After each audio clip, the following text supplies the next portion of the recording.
네, 여러분 반갑습니다. 기업과 사회의 2주차 강의를 이어가도록 하겠습니다. 원래 2주차 강의는 대면 강의인데요. 선거날 법정 공휴일과 겹쳐서 온라인 강의를 진행하게 됐습니다. 원래 대체 수업일이 따로 있긴 하지만 여러분이 대면 수업하는 것보다는 온라인 수업을 끊지 않고 이어서 대면 수업을 이어가는 게 나을 것 같아서 이어가도록 하겠습니다. 또 다음 주는 또 비대면이기 때문에 또 온라인 수업을 3주 연속 온라인 수업을 진행하니까요. 그렇게 알고 강의 내용을 잘 요약해서 올려주면 되겠습니다. 그 강의 내용을 올려주면 기간 내에 올려주기만 하면 수기로 해서 제가 출석 체크해서 점수 나가는데 지장이 없도록 하겠습니다. 그리고 그 요약 내용은요, 강의 내용이 워낙 많기 때문에 그 중간 내용을 많이 정리해서 올려줘도 됩니다. 그래서 꼭 A4 한 장 바쁘게 올리지 말고요. 여러분이 이왕 공부하는 거 내용 정리도 할 겸 해서 여러 장에서 올려줘도 되겠습니다.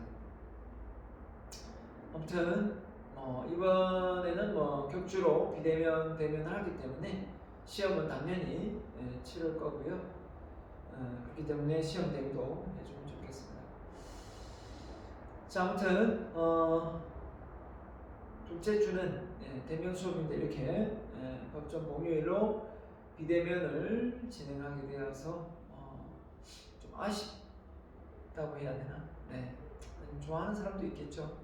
그래도 지금 오미크론 때문에 환자가 많이 나오기 때문에 생각은 다양하게 나올 것 같습니다. 아무튼 건강관리 유념하고요. 그렇다고 또 학업에 소홀히 하지 않았으면 좋겠습니다. 자, 오늘 이 시간은요, 지난 시간에 이어서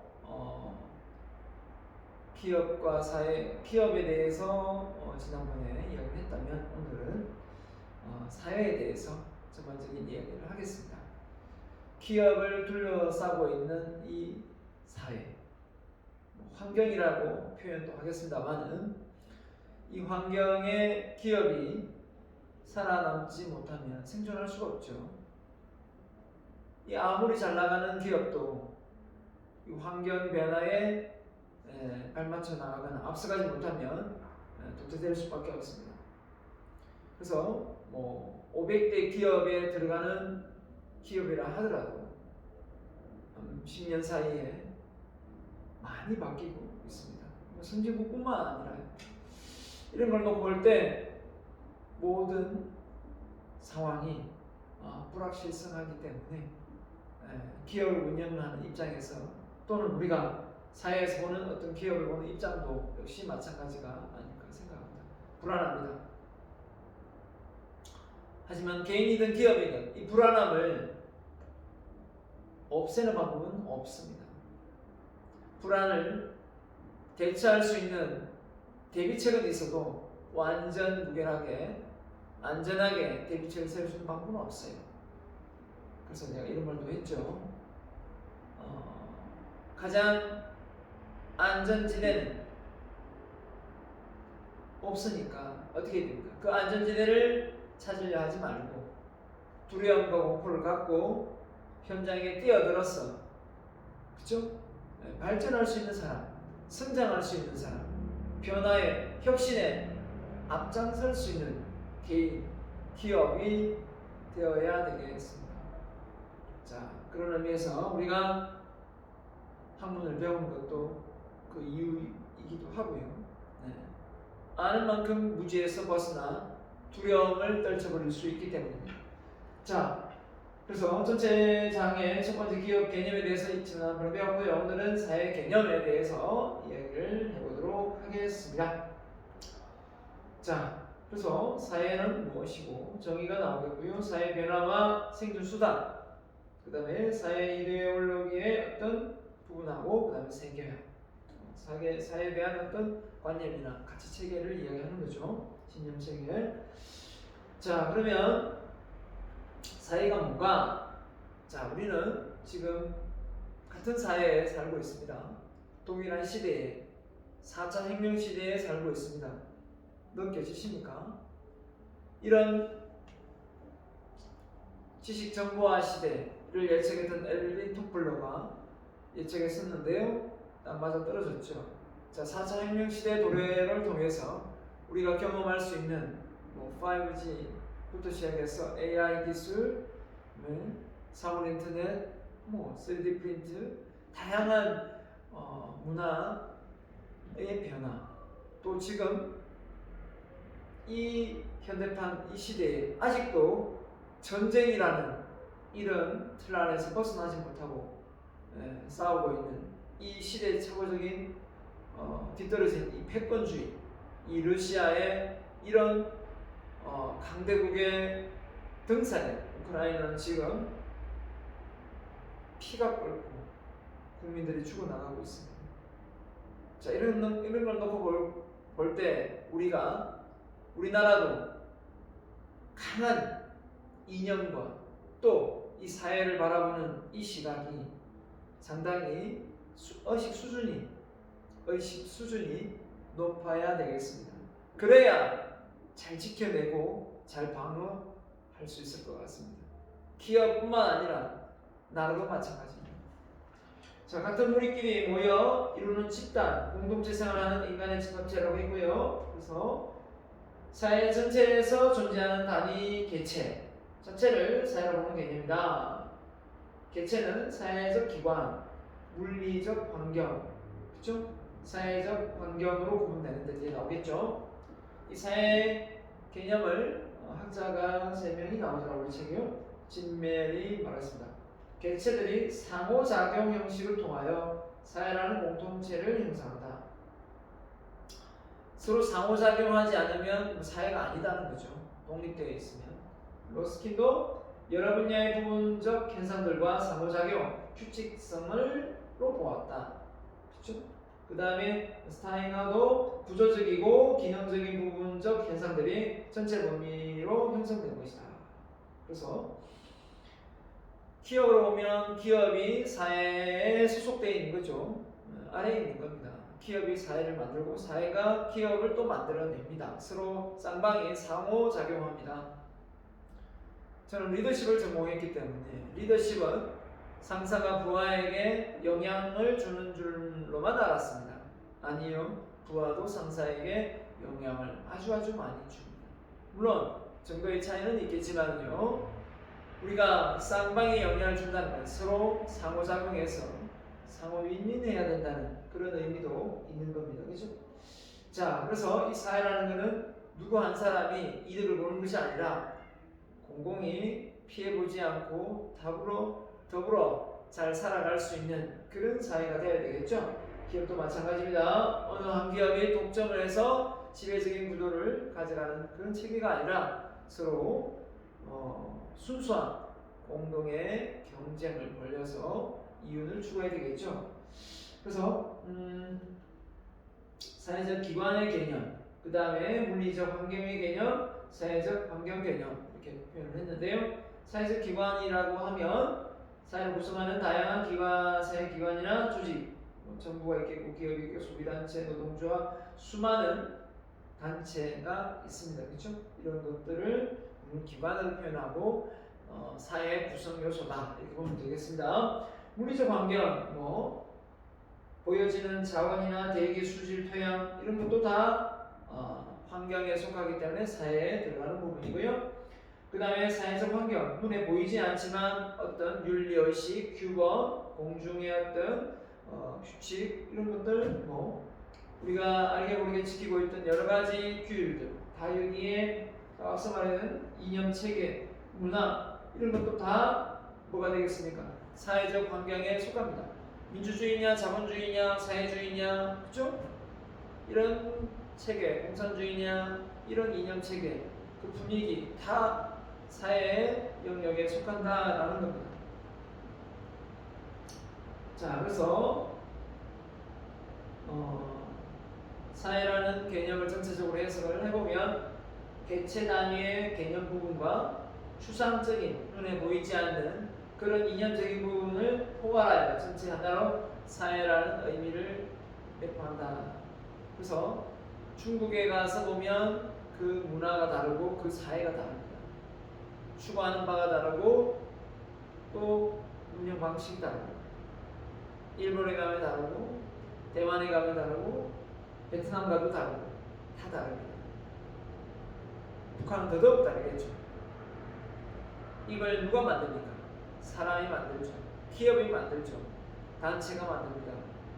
그리고 그걸 따르죠. 따르게 합니다. 결국은 이 사회가 서로 잘 살아보자는 기업이 어느 한쪽에 치우치지 않고 골고루 선의 경쟁을 펼치고자 하는 그 공간이 바로 사회가 아니겠습니까? 그런 공간에 다른 이념을 갖고 서로 싸우는 것도 정독돼야 되는데 너무 많이 하고 있다라는 생각이 듭니다. 전 세계적으로 놓고 봐도 그렇고 중국하고 미국의 싸움에, 패권주의 싸움에, 제국주의 싸움에, 이 새우 고래가 싸움에 새우 등 터지듯이 대한민국은 어느 한쪽에 치우치지 못하고 어쩔 줄 몰라하는 상황에 놓인 경우가 많습니다. 어떻게 보면 우리 대한민국이 가지고 있는 어떤 지리적 위치나 어떤 인구수나 경제적 어떤 영역에서 어떤 차지하는 부분 여러 가지가 있겠지만 그렇다고 해서 그 이념이 중구난방식으로 매일 바뀌고 있다면 이것도 문제라고 생각합니다. 아무튼 사회라는 이 울타리 안에 다양한 사람들의 뒤에 나오겠지만 다원주의적 사고가 널리 팽배해 있습니다. 어떻게 보면 싸우기 좋은 그런 사회 현상을 우리가 놓고 볼 수 있어요. 하지만 그래도 이유는 똑같을 겁니다. 서로가 잘 살아보자고 행복하게 이 사회를 정의롭게 만들어보자는 그 이념은 다 똑같다고 저는 생각합니다. 기업의 객체 시스템은 전체 개념을 얘기했고요. 하위 시스템의 사회 시스템의 하위 시스템을 속한다. 학문적 관점에서 사회는 환경을 의미한다. 경영환경, 작업환경, 근로환경, 교육환경, 도시환경. 그래서 기업 측면에서 기업이 경영활동하는 것은 당연히 경영환경이 되겠죠. 자, 그래서 사회 유형의 특징을 나왔네요. 자, 이제 중세 이전의 사회 특징이 나오고 뭐가 있습니까? 수렵, 채집 활동을 통해서 목축사회, 농경사회, 전통 문명사회, 이제 문자를 통해서 과학과 예술이 발달한 이 기점이 문명사회입니다. 자, 당연히 수렵 채집에서 목축으로 농경으로 넘어오면서 이제 계급사회가 만들어지겠죠. 서로 땅을 뺏고 하는 부분이 있기 때문에 중세 이전의 사회 현상입니다. 수렵, 목축에서 전통사회, 전통 문명사회를 의미합니다. 6천년에서 19세기인데요. 자, 그래서 근대 이후에 사회 특징을 보면 선진국, 개발도상국, 그 다음에 신흥공업국 이렇게 표현하는데요. 자, 우리나라는 어디냐? 우리나라도 지금은 선진국에 속합니다.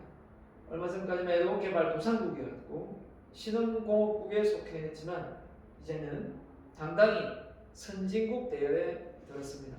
그렇죠? 들었었고 1인당 GDP 35,000불 그렇죠? 네. 자, 선진국은 18세기 현재 산업 생산과 일반적으로 자유기업의 기준입니다. 다수의 도시와 중심지에 살고 있는 소수는 시골에서 농업에 종사한다. 자, 전통국가만큼 아니지만 계급이 불평등의 중요한 원천이었다. 자, 이렇게 되어 있고요. 개발도상국이란 인구의 대부분이 전통적인 생산 방식으로 농업에 종사하고 몇몇 기업이 자유기업 시스템으로 작동되고 나머지는 계획경제, 공산주의, 자유주의 섞이고요. 대부분이 남아프리카, 아프리카 이런 지역이고요. 그 다음에 신흥부. 대부분 사람들이 도시와 그쵸? 중심에 살고 있으며 농업에 종사하고 계급 불평등이 존재하고 자 선진국의 국가보다 그 정도가 현재 크다 이렇게 했는데요. 1인당 소득이 제1의 세계 국가들보다 현저히 낮다. 그래서 홍콩, 브라질, 멕시코, 중국, 인도 이렇게 되어 있습니다.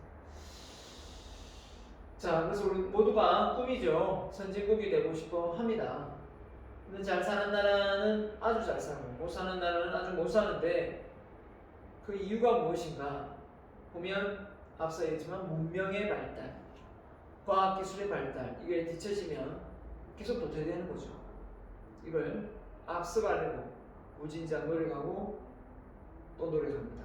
그 하나의 노력이 바로 배움이죠. 배움을 통해서 이 지능이 그죠? 발달되어서 그 속에서 뭐가 나옵니까? 아이디어가 나오죠. 아이디어가 나오기 때문에 결국 그 아이디어로 그 기업이 성장하고 그 기업이 성장하는 동시에 그 나라가 발전하는 계기가 되는 것입니다. 자, 그래서 우리가 사회 변화에 여러 가지가 요소가 있겠지만 정치, 경제, 문화 이런 게 있는데요. 사회 변화 먼저 경제가 나오겠네요. 자, 우리 경제 발전의 변화, 인구의 욕구를 충족해 필요한 재화 서비스를 생산, 소비, 분배하는 과정에 일어나는 모든 경제 행위가 경제 발전. 자, 산업화.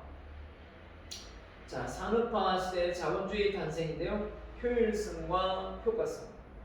어떤 일의 효율성과 효과성. 효율성은 인풋 대비 아웃풋. 그죠? 효과. 어떤 결과를 놓고 봤을 때 그 효과가 있느냐 없느냐 이거죠. 자, 이런 걸 놓고 보면 자본주의의 어떻게 보면 가장 핵심 키워드가 되겠습니다. 효율성과 효과가 있느냐. 자, 자본주의는 뭡니까? 수요와 공급을 시장 경제 원리에 놓고 보는 겁니다. 국가가 관여하지 않고요. 그래서 수요가 많으면 어떻습니까? 공급이 딸리면 가격은 올라갈 수밖에 없고요. 수요가 없고 공급이 늘면 가격은 내려갈 수밖에 없습니다. 자, 아담 스미스의 분업화. 한마디로 일을 체계적으로 나눠서 하면 훨씬 더 업무의 생산성이 올라간다라는 거죠. 분업화. 프레드릭 테일러는 과학적 관리. 자, 이 과학적 관리 이론이 어떻게 보면 똑같은 업무를 하는 데 있어서 성과급 제도가 마련되는 계기가 됐습니다. 동작을 연구하고 시간을 연구해서 이런 제품을 만들어내는데 이 정도의 시간이 소요되는데 그 평균을 잡고 그보다 더 많이 했을 때는 인센티브를 주고 그보다 더 적게 했을 때는 불이익을 주면서 사람을 움직이게 만드는 이런 거죠. 만약에 자본주의가 아닌 공산주의라면 이거는 성립되지 않겠죠. 예. 왜냐하면 똑같이 일하고 똑같이 임금을 받기 때문에 더 하려고 하지 않겠죠. 더 해봐야 더 주지도 않으니까. 그렇죠? 자, 헨리 포드 이동조리법 대량 생산 헨리 포드 시스템 3S 단순한 표준화 자본화 뒤에 다시 나올 겁니다. 우리 책에는 일부만 나와 있기 때문에 좀 이해를 돕기 위해서 그 다음에 포스트 포디즘에서 유연 생산 시스템 자동화. 자, 한번 어떤 내용인지 볼까요? 자, 포스트 포디즘에서 한마디로 헨리 포드의 자동차 생산을 대량 생산해서 가격을 낮추겠다 이렇게 했죠. 미숙련 노동자를 분업화시키는 생산 체제를 분업화를 최소화시켜 징부를 수평적으로 수익적으로 통합한다. 한마디로 분업화를 너무 많이 쪼개지 않고 수평적, 수직적 통합을 해서 업무 생산성을 높인다는 거죠. 권위주의적 의사결정이 수평적 의사결정으로 전환을 해서 너무 지시에 따르지 않고 그 현장에서 숙련자가 알아서 일을 더 잘할 수 있는 그 사람에게 맡기는 거죠.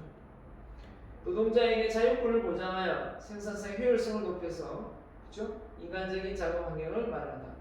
테일러하고 좀 다르죠. 테일러는 과학적 관료를 통해서 무조건 관리하고 통제되어야만 업무의 생산성이 올라간다고 생각했겠지만 할리포드는 그게 아니라 노동자가 스스로 선택할 수 있는 권리가 있을 때 일을 더 열심히 하고 인간적인 면이 있어야 된다라는 부분을 이야기하는 겁니다. 자, 우리가 산업혁명을 볼 때는 1차 산업 뭡니까? 바로 전기기관의 발명이죠. 농업화를 시작했는데 이 전기기관의 발명으로 기계화로 노동력이 이제 활용되는 겁니다. 가축과 사람만 통해서 일을 하다가 이제는 전기기관의 발명으로 가축과 사람으로서 기계로 넘어가는 겁니다. 기계를 통해서 더 많은 업무 생산성을 올릴 수 있는 거죠. 그래서 농업사에서 공업사회로 바로 전기기관의 5와트의 전기기관 발명이 1차 산업혁명이 되겠습니다. 공장에서 일을 하고 더 많은 업무의 생산성을 높여서 돈을 많이 버니까 농사 짓는 것보다 훨씬 더 낫다는 걸 알게 된 거죠. 자, 다음에 2차 산업은 뭡니까? 바로 전기의 발명이죠. 에디슨의 전기의 발명. 자, 1879년에 토마스 에디슨이 백열 전구를 발명하면서 그동안 석탄을 사용해서 기계를 돌리던 기업들은 생산 시스템을 모두 전기에 맞춰서 바꾸기 시작했다라고 했습니다. 그래서 석탄을 사용한 기계를 돌리던 것을 이제 전기에 맞춰서 모든 시스템을 바꿨다라는 겁니다. 그래서 2차 산업혁명 때 공을 세운 사람은 바로 백혈 전구를 발명한 토마스 에디슨이 되겠습니다. 책마다 8,000번을 실패했니, 10,000번을 실패했니, 12,000을 실패했니, 이렇게 표현합니다만 에디슨한테 직접 물어보면 자기는 한 번도 실패를 한 적이 없다고 말합니다. 근데 왜 실패를 한 적이 없냐라고 표현하니까 이렇게 안 되면 저렇게 하고, 저렇게 안 되면 이렇게 하고, 이렇게 안 되면 요래저래 하고, 이렇게 해서 방법을 다르게 했기 때문에 그건 실패가 아니라 이 방법을 통해서 이렇게 하면 안 된다는 것을 새롭게 깨달았다라고 표현했습니다. 실패했다고 표현하는 거하고 그렇게 하면 안 된다는 것을 깨달은 거하고 상당히 해석이 다르죠. 그렇기 때문에 포기하지 않고 끝까지 도전해서 이 백열 전구를 만들지 않았나 저는 생각합니다. 그 다음에 과학적 관리법을 주장한 프레드릭 테일러입니다. 자, 컨베이어 벨트, 전기 에너지로 잘 돌아가고 어떻게 하면 공장 근로자들이 더 빨리, 더 많이 생산하게 할 수 있을까라는 고민을 했습니다. 그래서 근로자의 생산 효율성을 어떻게 하면 극대화시킬 수 있을까라는 고민을 했던 사람이 테일러입니다. 그래서 근로자의 퇴업을 방지하고, 그러니까 업무태만이죠. 생산 현장의 효율성을 향상시키기 위해서 각 근로자의 일당 과학적으로 결정하여 과학을 관리를 하였다. 야, 이걸 보면 어떻게 보면 업무의 생산성을 높이는 것은 좋은데 사람을 기계 취급하는 어떤 이런 면에서는 인간미가 없죠, 그렇죠? 테일러가 그런 부분에서는 질타를 받습니다. 너무 업무 생산성에 치우쳐서 사람을 기계 취급했다. 그걸 이제 찰리 채플린이 찍은 영화에 보면 이제 모던 타임즈가 그 유튜브에 치면 나옵니다. 사람이 기계화되어서 그냥 공장의 부품에 지나지 않는 거죠. 사람을 한다면 우리가 사람이 기계는 아니잖아요, 그렇죠? 감정도 있고 힘든 것도 있는데 기름칠하고 돌아가는 건 아니기 때문에. 자, 그래서 시간과 동작, 연구는 대단했습니다. 어떻게 하면 이때 주무구구식으로 막 돌아가던 업무의 어떤 부분을 동작을 연구하고 표준 시간을 재서 그 표준 시간에 미달하는 부분에는 불이익을 가하고 표준 시간을 초과해서 작업량을 늘려가는 경우에는 표준 시간에 맞춰서 그죠? 작업량의 어떤 그 성과를 더 많은 성과를 내면 수갑을 줬다는 거죠. 자, 이때에 벌써 승과급제가 있었다는 건 정말 대단한 일입니다. 그래서 테일러는 그런 점에서 참 머리가 좋은 사람이다. 이렇게 볼 수 있겠습니다. 그래서 과학적 관리에 같이 몸을 담았던 테일러, 포드, 길레스 부부, 칸트, 에머슨 이런 사람들이 있습니다. 그래서 이 뭐 위에 걸 기억하는 수도 있겠지만 작업에 대한 명확한 분석이 없는 중국 방식에서 표류 관리에 의한 노동의 비효율적인 이용에 근원이 있다고 주장하고 저는 노동의 효율성 문제를 해결하는데 많은 관심을 가지고 왜냐하면 자본주의가 효율성과 효과성이니까요. 승과급제를 도입하여 과학적 관리의 이론의 틀을 체계화시킨 사람이 누구냐? 바로 테일러다라는 인물이 되겠습니다. 테일러다. 그죠? 승과급 제도를 최초 도입한 사람이 누구냐? 테일러다. 이렇게 되겠습니다. 자, 그래서 우리가 이런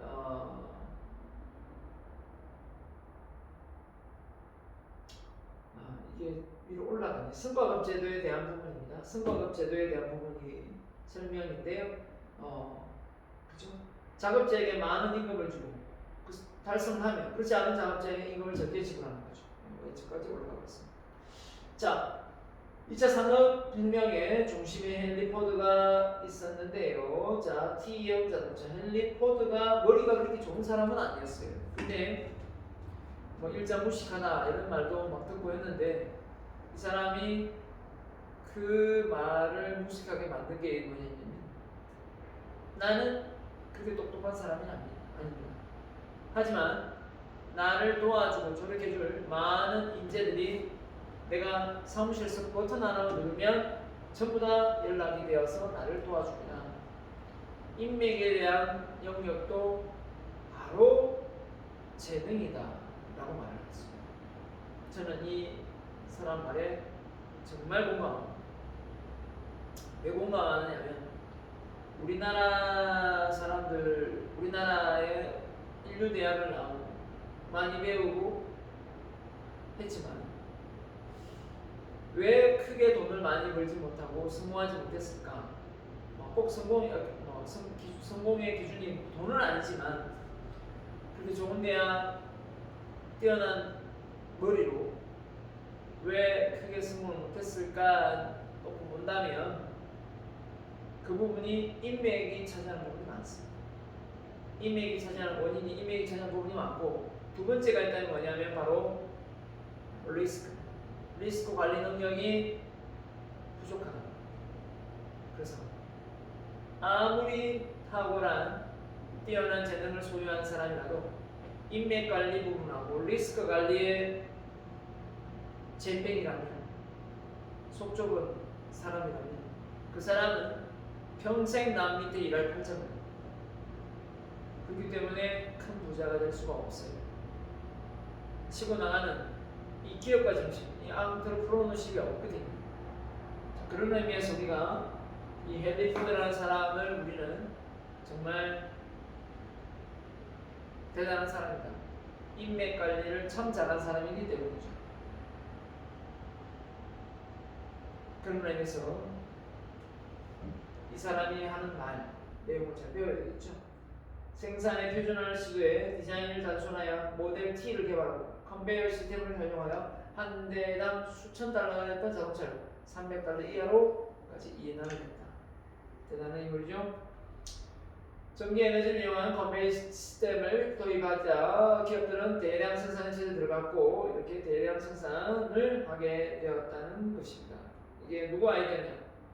헨리 포드의 아이디어인지 헨리 포드의 고용주들의 고용된 구성원들의 아이디어인지는 모르겠지만 인력이 아주 빵빵했다.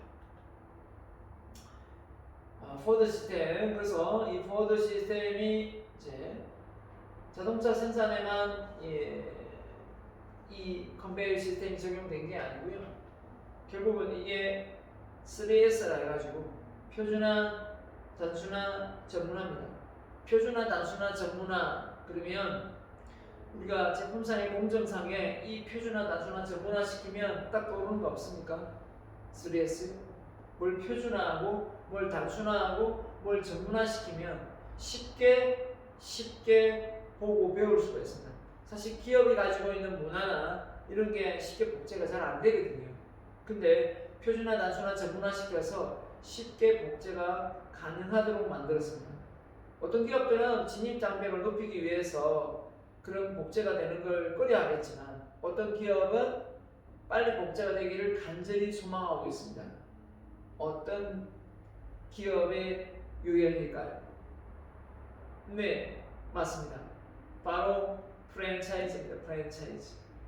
프랜차이즈는 표준화, 단순화, 전문화를 해서 기업을 확장시킵니다. 그렇기 때문에 이게 관건이죠. 그래서 우리가 헨리 포드가 대단하다는 게 바로 여기에 있습니다. 자, 그 다음에 이제 앞서는 좀 뭐가 있습니까? 너무 인간적인 면이 없이 사람을 기계 취급했다면 이 인간관 관계론의 선구자였던 엘튼 메이어입니다. 메이어 일본 사람이 아닙니다. 자, 메이어의 호손 실험이 뭐냐면 이제 전구 조명 실험인데요. 근로자들에게 조명을 밝기를 조정해가면서 업무 생산성에 영향을 주느냐, 환경적인 영향을 끼치느냐 이걸 봤는데 큰 별 차이가 없었어요. 근데 그 노동자들에게 더 관심을 가지고 또 인간적인 면을 또 이렇게 칭찬도 하고 했더니 업무의 동기가 더 생겨서 업무 생산성이 올라가더라는 얘기입니다. 그래서 사람을 기계 취급하면 안 된다라는 것을 말한 케이스가 되겠죠. 근로자의 생산 효율성을 어떻게 하면 극대화시킬 수 있는가? 어떻게 하면 노동자들을 일하고 쉽게 만들어서 더 많이 물건을 만들게 할 수 있을까? 근로자의 업무 동기를 어떻게 하면 증진시킬 수 있을까? 이걸 하다 보니까 조명의 밝기를 한번 조정해 봤더니 결국은 조명의 밝기와 상관없이 업무의 능률은 큰 변화가 없더라. 그러면 이 작업 환경 속에서의 어떤 문제라기보다는 뭔가 근로자의 의욕을 고취시킬 수 있는 요소는 따로 있지 않겠는가 생각하게 된 겁니다. 맞죠? 그래서 그걸 이제 연구하다 보니까 이제 나오게 된 거죠. 그래서 생산 라인의 여러 부분에서 조명의 강도를 각기 다른 정도로 밝게 보았다. 그럼 뭐 다르게 했으면 성과도 달라야 되는데 근로자의 생산 능력이 모든 부분에서 다 증가했다. 근로자의 두 그룹으로 나누어 한 그룹에는 조명의 강도를 증가시키고 다른 그룹에는 조명의 강도를 변화주지 않았다. 차이가 나야 되는데 두 그룹 모두 생산성 능률이 증가됐다. 조명의 강도를 증가시켰던 그룹의 조명을 오히려 낮추어 보았고 다른 그룹에는 여전히 조명 강도에 변화를 주지 않았다. 두 그룹의 모두 생산 능력이 증가되었다. 결국은 큰 변화가 없었다라고 하는 거예요. 없었다. 그래서 이 메이어 호손 실험은 뭘 의미하느냐? 경영청이 복지에 관심을 두거나 감독자가 특별한 관심을 두면 작업자가 열심히 일을 하더라라는 겁니다. 그런 어떤 시설적인 측면이 아니라, 그죠? 그래서 화폐적 자극은 생산에 영향을 미치지 않는다. 작업자의 실험에 참가자로서 선발되었다는 이유로 집단적 긍지를 갖게 되는 오히려 더 성과가 오르고 이것이 그들에게 성과를 증가시키는 동기가 되더라라는 겁니다. 사람을 돈으로서 계속해서 이렇게 뭔가 움직이게끔 만들고 동기를 유발시키는데도 한계가 있다라는 겁니다. 전혀 없진 않겠죠. 없지는 않겠지만 그렇게 큰 영향은 없더라라는 겁니다. 그 다음에 인간관계 운동을 했던 메이어 말고 그된 메슬로, 에이브럼 메슬로입니다. 메슬로. 자, 메슬로는 욕구 단계를 얘기했죠. 욕구 단계를 통해서 인간의 행동학파에 대해서 연구를 했는데요. 인간의 욕구는 계층을 형성하여 고차원의 욕구, 저차원의 욕구가 충족될 때 동기부여 요인으로 작용한다. 욕구 단계의 이론 볼까요? 자, 생리적 욕구가 있고요. 안전에 대한 욕구가 있습니다. 그 욕구를 채워주면 사회적 욕구가 생기고요. 누구한테 존경받고 싶은 욕구가 생기고 더 나아가서 자아실현의 욕구까지도 생기게 되더라는 겁니다. 이걸 다 건너뛰고 자아실현 욕구부터 생기지 않더라는 거죠. 그래서 어디까지가 저차원이고 어디까지가 고차원이냐 그러면 자 보세요. 생리적 욕구, 안전의 욕구, 어디에 사회적인 소속의 욕구까지는 저 차원이고요. 그 위에 이스트림에서 그러니까 존경의 욕구거든요. 자족 욕구, 존경받고 싶은 욕구입니다. 그 다음에 자아실현 욕구. 왜 이걸 저 차원이라고 봤고 여기 위를 고차원으로 봤을까요? 이거 맞추는 사람 보너스 점수입니다. 따단. 근데 보너스 점수 줄 수가 없죠. 네, 지금 줄 수가 없습니다. 여러분하고 지금 할 수 없기 때문에 만약에 이걸 대면 수업을 했다면 보너스 점수를 줬을 텐데요. 자, 여러분 이런 건 책에 잘 안 나옵니다. 책에 잘 안 나오고 내가 알아낸 방법이기 때문에 여러분이 꼭 알고 넘어갔으면 좋겠습니다. 이건 서울대 가도 못 배울 수도 있어요. 네.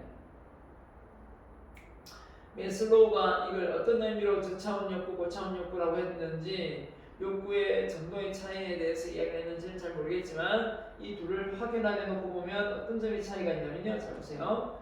이 욕구는 결국은 저차원 욕구가 저는 스스로에게 생리적 욕구, 안전의 욕구, 수속의 욕구입니다. 나 혼자 원하는 욕구예요. 근데 이게 채워지려면 내가 그냥 노력하면 돼요. 근데 이 위에 자존의 욕구, 자아실현의 욕구는 내가 그냥 단순히 꿈을 이룬다고 내가 원하는 게 된다고 되는 것이 아니라 이 위에 부분은 내가 인정하는 것도 되지만 남들에게도 인정을 받아야만 된다는 거예요. 그래서 고차원이라는 거죠. 고차원 욕구는 결국은 이기심, 자기의 욕심이만 있는 것이 아니라 플러스 알파, 이타심까지도 생각을 해야 된다는 거예요. 우리가 사는 세상에서 예를 들면 나 혼자 잘 먹고 잘 산다 라는 개념을 놓고 보면 내가 편하면 돼요. 내가 편하면 되고 주변을 그렇게 신경 쓰지 않아도 되죠. 근데 나는 편안하게 사는데 길거리에 거지가 너무 많다. 그럼 나는 배불리 먹으면 된다. 쉽지 않죠. 쉽지 않습니다. 더불어 사는 사회인데요. 자, 그래서 우리가 지금 발 걷고 다리 쭉쭉 뻗고 자고 있지만 우크라이나는 지금 전쟁 위기로 벌벌 떨고 있습니다. 이 상황에서 전 세계에 그 전투에 참여하는 인원도 있는 걸로 알고 있습니다. 우리나라도 있는 걸로 알고 있고요. 자, 그런 어떤 분은 이렇게 말하겠죠. 참 오지랖 넓네. 이렇게 표현을 할 수도 있겠지만 그것도 어디까지나 그 사람이 가지고 있는 그 틀 속에서 의식 수준에서 저는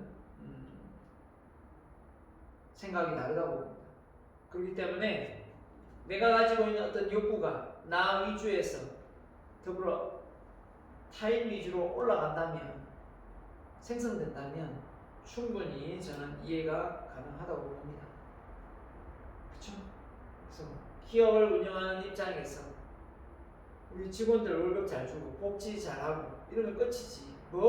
이 지역사회 발전, 대한민국 사회까지 걱정해야 됩니까? 라고 말하면 솔직하게 할 말은 없어요. 하지만 그 말이 맞는 말은 또 아니잖아요.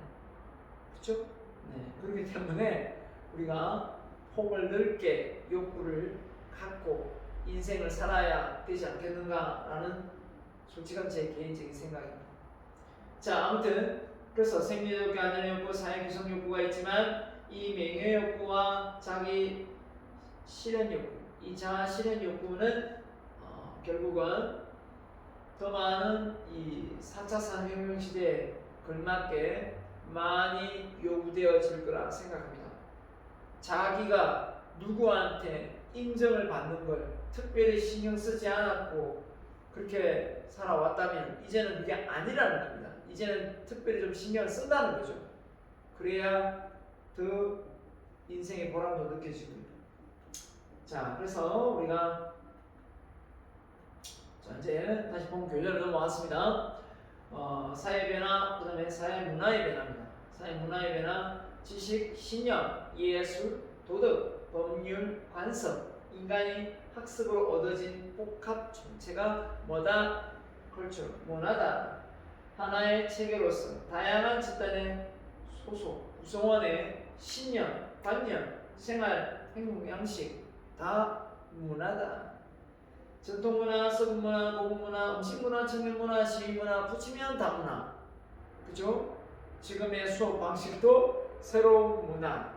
코로나가 우리의 일상을 바꾸는 것도 문화. 마스크 끼는 것도 문화. 맞습니다. 이런 문화는 안 생겼으면 좋겠죠. 하지만 우리가 이런 문화 속에서 나만 외울수록 튀지 않아야 됩니다. 너무 튀다 보면 어떻게 됩니까? 그때부터는 4차원, 5차원 얘기를 또 듣게 될 수도 있겠죠. 그래서 너무 튀지 않는 범위 내에서 자기의 어떤 그 삶을 잘 만들어가는 게 중요하다고 생각합니다. 근데 국가가 가지고 있는 이 문화들이, 그죠? 어느 패권주의에 의해서, 그죠? 힘 있는 강대국에 의해서 이게 사라지고 없어진다면 이건 정말 안타깝긴 그지없겠죠. 자, 그래서 우리가 이런 사회 변화, 정치, 문화, 그 다음에 이제 정치가 나오네요. 정치, 지금의 정치가 판세가 바뀔지 아니면 기존에 있는 여건이 다시 또 재림할지, 자, 이 기로에 있는데요. 제가 이런 강의를 통해서 제 의사를, 개인적 의사를 말할 수는 없겠습니다만은 여러분이 판단해서 여러분이 정치에 관심을 가지면 어느 분한테 내 한 표를 선사해야 될지 알 수 있을 거라 생각합니다. 민주주의 체제와 독재 체제의 구분, 맞죠? 어느 쪽으로 가야 민주주의가 되는가 이거겠죠. 사유재산의 인정 여부, 생산 수단의 주체를 놓고 자본주의와 사회주의를 구분한다. 자, 그래서 정치 체제. 자, 정치 조직을 있게 한 구조적 특징, 즉 정치적 실권을 위한 정당의 구성과 권력 행사 장치다. 이렇게 했습니다. 그래서 정치를 하지 말라 해도 정치가 조직이 모여서 구성원이 모이면 그 속에서 리드가 나오고 정치를 하게 되어 있습니다. 왜 이 정치가 하게 되어 있냐? 예를 놓고 보면 이 시스템 자체를 잘 이끌어가기 위해서는 좀 체계가 있어야 되기 때문에 매번 할 때마다 모여서 의논해서 다시 해체 모여 또 할 수는 없기 때문에 이미 뽑아놓은 사람들이 올바른 의사결정을 내릴 수 있는 권한을 주는 거죠. 그 조직 구성원들이 뽑아놓은 그 사람들에게. 결국 우리나라는 국회의원이나 뭐 시장이나 뭐죠? 다 마찬가지입니다. 우리가 뽑아서 그분들에게 우리가 결정내야 될 여러 가지 뭐 예산이라든지 복지라든지 다양한 분야에 당신의 생각을 믿으니까 당신이 선출되었으니까 당신이 책임지고 그 부분에 대해서 잘 알아서 판단해서 결정을 내시오 라는 의미로 뽑는 거 아닙니까? 그런 의미에서 우리나라는 지금 여태까지 모르겠습니다. 존경받는 대통령을 배출하는데 무진장 힘들고 있습니다. 아직까지도 비호감을 이야기하고 있으니까. 그래서 민주주의 체계냐, 그 속에서 자본주의냐, 민주주의냐, 그 속에서 사회주의 체제냐, 공산주의냐, 계획경제냐, 사회주의냐, 계획경제냐, 자 이런 겁니다. 자, 그 나라마다 적용 범위가 다르겠죠. 자, 그래서 우리나라가 북한과 통일이 되어도 이 경제 정치 체제가 완전히 다르기 때문에 어떻게 같이 통합되어서 하기가 어렵겠죠. 나라가 두 개도 아닌데 하나인데 대통령을 북한에서 나오는지 우리나라에서 나오는지 대한민국에서 나오는지 서로 싸우지 않겠습니까? 누가 하든 제일 뽑기를 할 수도 없고. 자, 왜냐하면 문화가 너무 다르기 때문에. 과학기술의 변화입니다. 인류의 역사와 함께 오랜 시간 서서히 단계적으로 진행되어 왔습니다. 과학기술의 변화, 돌, 금속, 돌을 이용했다면 금속을 이용하고 플라스틱을 이용하고 신소재, 이제는 머리카락보다 얇은 이런 신소재를 통해서 강철보다 강한 그런 제품을 만들어내고 있고, 지금 가장 관건이 뭡니까? 배터리죠, 배터리. 이 리튬 배터리를 통해서 자동차를 얼마나 멀리까지 운전할 수 있는가. 이게 지금 각 나라별로 지금 경쟁이 심화되고 있습니다. 다행히 우리나라 배터리 기술력은 세계가 놀랄 만큼 성장하고 있습니다. 대면 수업이었으면 제가 그 배터리 우리나라의 신기술에 대해서 좀 보여드리고 싶습니다만 대면 수업이 아닌 관계로 생각을 하도록 하겠습니다. 한국 사람 정말 대단합니다. 중국이 우리나라 배터리에 들어가는 이 원료를, 그렇죠? 가격을 많이 올려서 판매하려고 마음먹고 작정하고 올렸는데 우리는 그 원료를 사용하지 않아도 되는 그런 배터리 기술을 또 만들어 버리니까 정말 대단한 나라죠. 네. 전기기관 조립 라인 컴퓨터 인터넷, 자 이렇게 표현을 했고요. 자 이렇게 넘어왔습니다. 그죠? 전기기관 조립 넘어온 게 아니죠. 이렇게 발전해 왔습니다. 전기기관 조립, 방법 전기, 컴퓨터, 인터넷, 좀 4차원형. 자 그래서 우리가 이런 변화, 그죠? 자연 환경의 변화. 자연은 어떻습니까? 그냥 있는 그대로의 사물로 보면 자연이죠. 그렇지만 이걸 기업과 사회로 놓고 보면 뭔가 그 원료를 통해서 우리가 캐낼 수도 있고 또 가공을 할 수도 있고 자연을 통해서 우리가 얻을 수 있는 게 너무나 많습니다. 그게 대표적인 게 석유고요. 그 다음에 그걸 통해서 우리가 바람을 이용하거나 풍력을 돌리고 그죠? 네. 아무튼 이런 그 궁극적으로 보면 이 자연을 우리가 어떻게 잘 유지해야 되는 부분도 없잖아 있지만 그렇다고 해서 이 자연을 우리가 이겨낼 수 있는 방법도 없습니다. 그래서 이 자연이 파손되지 않도록 훼손되지 않도록 지금 북극 남극에 얼음이 녹고 있고 해수면이 올라가고 있다라는 말을 우리 많이 듣고 있습니다. 그렇죠? 그런 의미에서 일본이 이 그 원전에 사용했던 폐오염수를 버리겠다라고 하니까 이걸 또 팔이 안으로 붙는다고 미국이 안 된다 이 소리를 못하고 있어가지고 우리 가까운 우리 대한민국이 또 피해를 보게 되었습니다. 그게 아마 올해 3월인가 7월인가 들은 것 같은데 아무튼 아무리 생각해도 그건 아닌 것 같습니다. 그렇지 않습니까? 그걸 왜 마셔보죠. 물고기는 뭐 생명체가 있는 물고기는 그거 마셔도 된답니까? 키스하면 아무 문제가 없다. 그게 건봉 한번 키워보죠. 몇 마리 먼저 시험 삼아 잘하는가? 죽을 것 같은데. 자 아무튼 회를 참 좋아하는데 회 먹기가 이제 겁이 나네.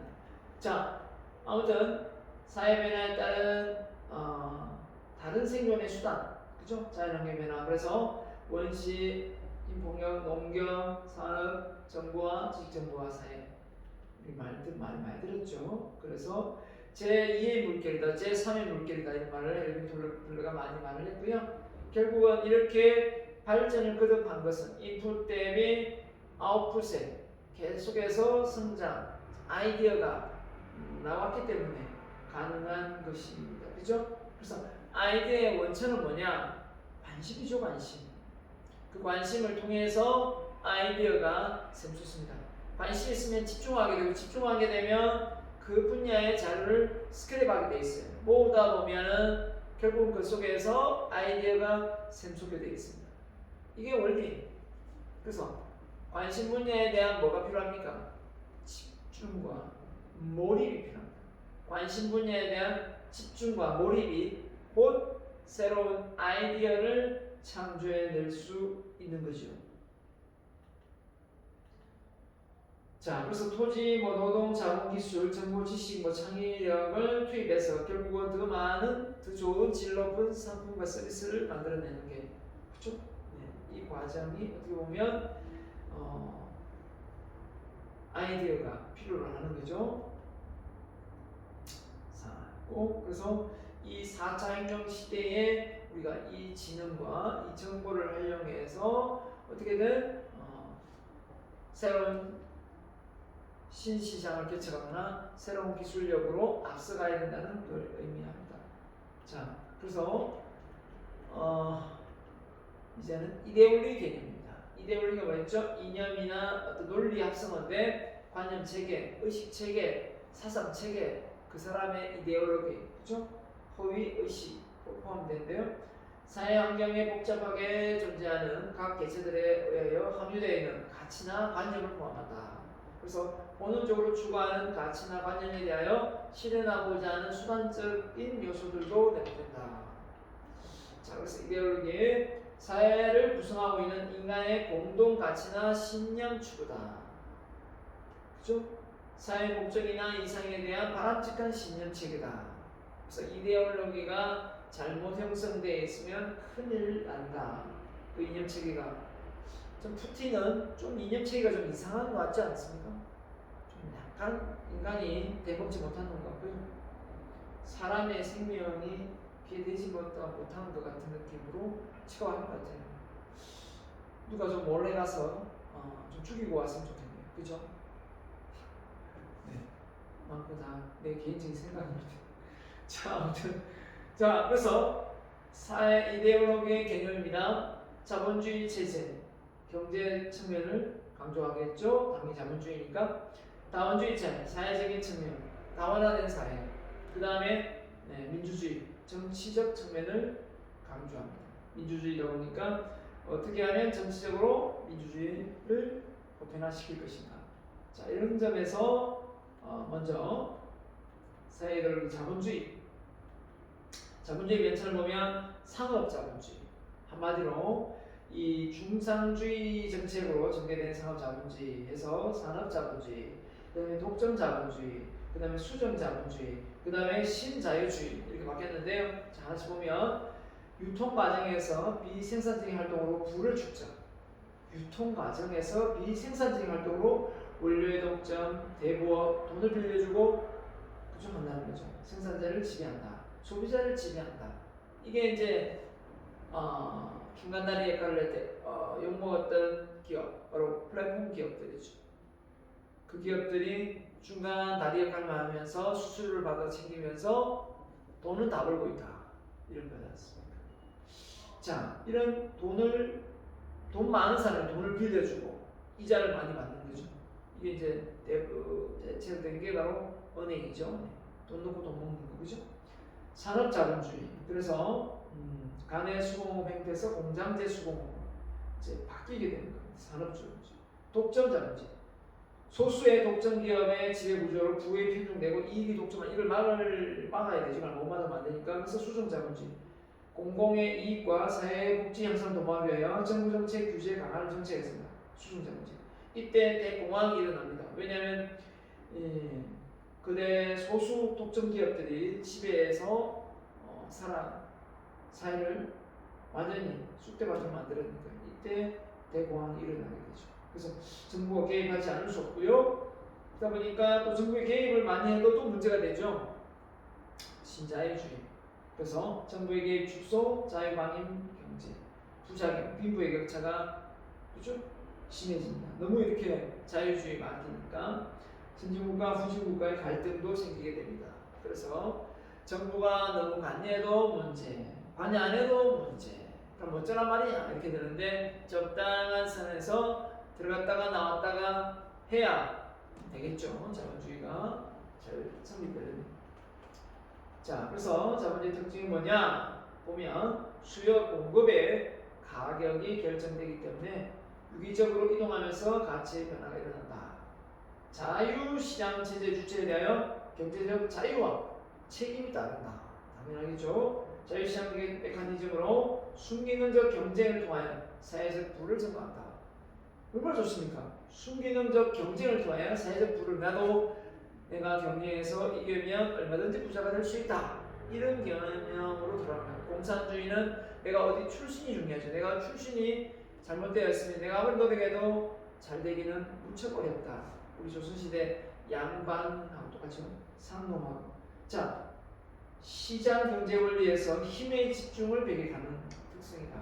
그래서 어느 권력, 힘 있는 집단, 기업이 독점하지 못하도록 국가가 관리해야 되겠죠. 공공의 불이익을 초래할 수 있기 때문에. 그래서 석유나 뭐 예를 들면 가스나 전기나 물이나 또 뭡니까? 뭐 소방이나 이런 여러 기타 등등 개인이 그죠? 뭐 보험 뭡니까? 의료보험 이런 쪽은 미국이 실패를 했죠. 그걸 민간인에게 하다 보니까 보험 수가가 엄청나게 오른 거죠. 민주주의로 갈 게 있고 민주주의로 가서는 안 되는 게 있죠. 기본 필수는 안보를 민주주의로 한다. 안보를 각자 알아서 뭐 돈 주고 사서 안보를 만든다. 웃기지 않습니다. 국방의 안보를 개인이 헬기 사야 됩니까? 안 되는 거죠. 네. 이런 것들은 국가가 운영을 하고 방어책을 구비해야 되기 때문에 국가가 관여를 해야 됩니다. 그래서 국가가 있는 거고요. 정부기관이 있는 겁니다. 그런 의미에서는 참 좋은데 이걸 너무 독점하는 저 시진핑 이런 사람들 보면 얼마나 독재를 합니까? 얼마나 독재를 해요. 그래서 그런 걸 보면 꽥소리 못하고 전부 만장일치로 다 뭔가 결정이 되는 걸 보면 참 살기 힘들다. 참 대한민국에 태어난 게 정말 복 많은 사람이다. 여러분 따라해보세요. 나는 대한민국에 태어난 것을 정말 복이 많은 사람이다. 물론 뭐 우리나라보다 더 잘 살고 하는 나라도 있긴 있겠지만 저는 뭐 그래도 전 세계적으로 봤을 때 우리 대한민국에 태어난 것은 참 나는 복이 많은 사람이다. 나는 복이 많은 사람들이 생각하고 살아가고 있습니다. 자유시장 경제체에서 경제 주체를 대한 공동체 정신이 중요해요. 당연하죠. 누구의 이익이 편중되어서는 안 되겠습니다. 그게 국가가 되었든 기업이 되었든 마찬가지입니다. 자, 그 다음에 세계화 다원주의가 나오네요. 다원주의에서는 뭡니까? 권력이나 특정 집단이 집중되지 않고 다양한 조직에게 분산시키자는 의미에서 다원주의입니다. 근데 이게 말대로 그렇게 되는 건 아니죠. 동태적 성격, 움직인다는 집단 간의 갈등이 발생할 수도 있고 다양성과 의존성, 그죠? 이렇게 생길 수 있고 권력의 분산이 되는 게 원래 맞는데 권력이 분산되지 않고 어떻게 됩니까? 어느 특정 조직의 힘 있는 조직에 의해서 이게 행중되면 이게 과두사회가 된다. 과두사회. 알아두면 좋겠죠? 과두사회. 그래서 다음 장점은 개인이나 집단의 사회적 자유를 실현하고 사회의 의사결정에 대하여 개선이 가능하고 구성원들의 다양한 욕구를 충족시켜주는 다원주의 사회. 얼마나 좋습니까? 다원주의 사회. 그죠? 다원주의. 그래서 이 축에 대한 과도한 집착으로 효율성을 저하시킨다. 그런 것도 있겠고 과도사회가 된 겁니까? 바로 힘있고 영향이 이런 데서 정치적으로 영향을 지닌 소수가 다른 사람들에게 권력을 행사해서 더 이상 힘을 못 쓰도록 하는 그런 사회입니다. 이런 사회가 군사 독재 시대이겠죠? 네. 자, 이렇게 돼서는 안 되겠고요. 자, 그 다음에 세계화입니다. 세계화 먼저 마지막인데요. 세계화의 배경이 뭐냐? 다자간 협상을 통하여 시장 개방 시장은 신자유주의가 포함한 논리다. 맞죠? 참 좋은 의도입니다. 정부 정책을 축소시키고 세금이나 규제 완화를 통해서 기업 간의 활동을 활발하게 할 수 있는 이 신자유주의 참 좋은데요. 이게 이제 세계화를 불러일으키는데 이제는 그 무대가 국내가 아니라 외국까지 퍼져나가는데 그러면서 어떻게 되면 복지국가 정책의 실패를 극복하기 위해 등장했다. 복지국가 정책 실패를 극복하기 위해 신자유주의 세상을 대도해서 구소련 붕괴로 인한 동서냉전의 종식, 공산주의 이데올로기의 퇴종, 그렇죠? 네. 그 다음에 1950년 가트 체제에서 흡수와 더불어 탄생, 세계무역기구 WTO 결국은 이 관세를 철폐하거나 관세를 낮추는 그런 정책을 통해서 세계화가 잘 일어나게 된 거죠. 통신기술 발달로 이제는 지금의 우크라이나 사태가 어떻게 진행되고 있는지 다 수습들이 금방금방 알 수가 있다라는 겁니다. 이런 점에서 우리 사회가 정말 같이 힘을 모아서 우크라이나뿐만 아니라 러시아 내부에도 지금 많은 국민들이 구속이 되고 있다. 왜? 전쟁을 반대하다 시위하니까 잡아넣어버린다는 거죠. 푸틴은 죽었어, 그죠? 살 없어져야 돼.